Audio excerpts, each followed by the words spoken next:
আসসালামু আলাইকুম ভিউয়ার্স।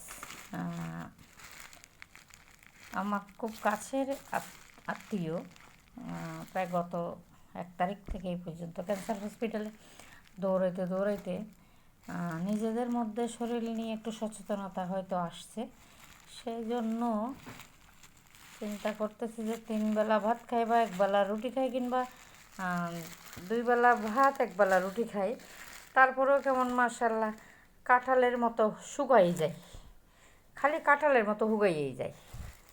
আমি চিন্তা করতেছি যে অসুখ বিসুখ রোগবালাই থেকে বাঁচতে গেলে, আমার মিনিও দেখতেছে, রোগবালাই থেকে বাঁচতে গেলে মোটামুটি যদি একটু বাঙালি তো ভাতটা যদি একটু কম খাওয়া হয়, তাই চিন্তা করলাম ভাত কম খাওয়ার জন্য কি করা যায়।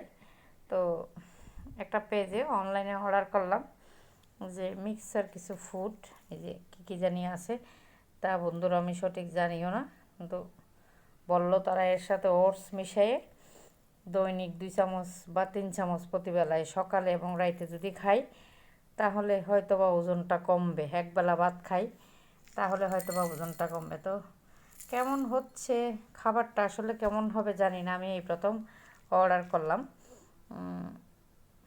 আপনারা যদি কেউ খেয়ে থাকেন বা আপনাদের অভিজ্ঞতা থাকে তাহলে নিশ্চয়ই জানাবেন, ঠিক আছে?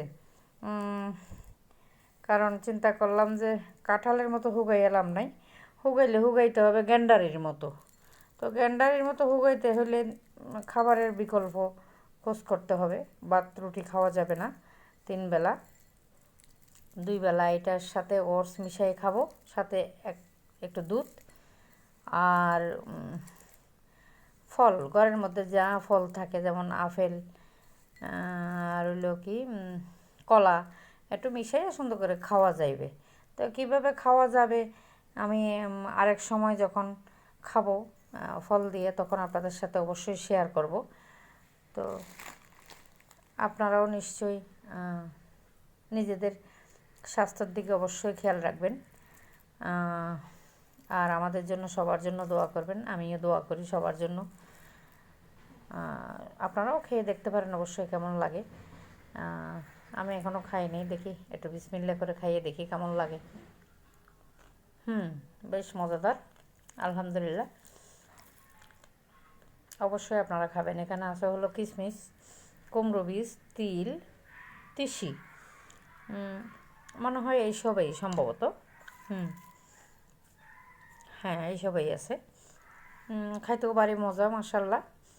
তো আপনারাও অবশ্যই খাবেন।